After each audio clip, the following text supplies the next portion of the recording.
Урматтуу жүргүнчүлөр, Бишкек Сауд Арабия багыты боюнча каттоо аяктоодо. Каттоодон өтүлеттер, тез арада каттоодон өтүңүздөр.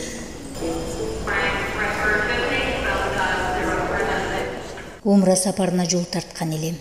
Аэропортто 40 жүргүнчү каттоодон өтүп жаткан. 1 сааттан кийин учагыбыз жолго чыгаарын эскертип, аэропорттун радио түйүнү жаңырып жатты. Ушул учурда бир аксакал оолу менен каттоого келип, паспортун үйдө унутуп калганын билип, ары бери далбастап калды.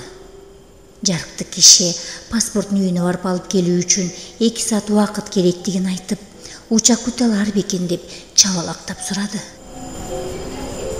Ал эми каттоо кызматкерлери баштарын чайкап, учак 1 саат ичинде асманга көтөрүлөт, рейсти жылдыруу таптакыр мүмкүн эмес деп жооп берип жатышты. Ошондо айласы кеткен аксакал 2 колун асманга сунуп, аэропортту жаңырта Кудайга даттана баштады. Эй Аллах, бул эмне кылганым? Менин эсимден чыгыптыр, сенин эсиңден чыкпайт эмеспи? Мен карыган адам болсом, сен карыбай турган зат элем го.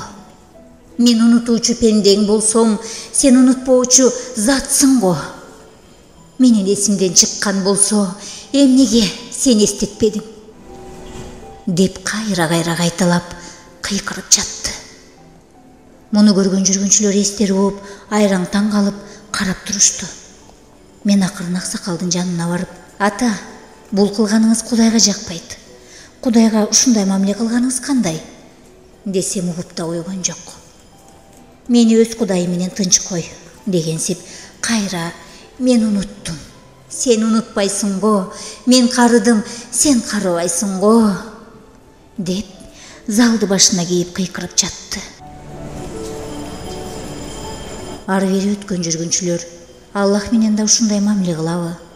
Карыган чал акылынан адашып алжып калган го дегенсип өтүп жатышты. Айрымдар аксакалдын жанына келип, паспортун алып келип, кийинки рейс менен учса болорун айтып, жубатмакчы да болушту. Аксакал болсо, "Эй Аллах, мен сенин үйүңдү сагынып, жүрөгүм эзилип, аябай күткөнүмдү мындан кийин күтө албасымды билесиң го" деп залды жаңырта кыйкырып жатты. Аксакалды эч ким жумшарта албады. Биз каттоо тосмосунун ары жагына өтүп кеттик. Аксакалдын үнү бир топко чейин угулуп турду. Биз учакты күтүү залында отурганыбызда аэропорттун радио түйүнүнөн жарыя жаңырды.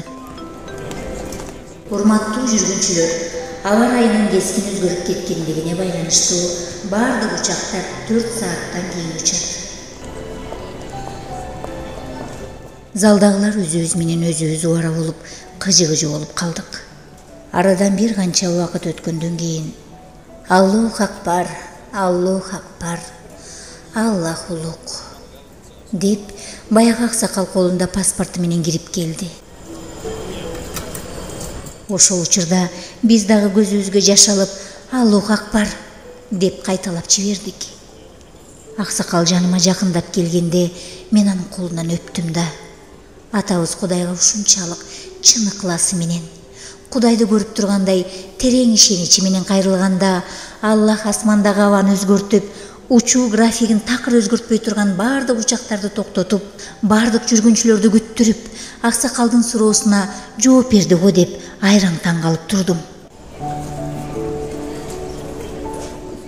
Ырас, Кудай сураганыңды берет. Бирок сен туура кайрылып сураганды билбейсиң деген акыл кепти эстедим.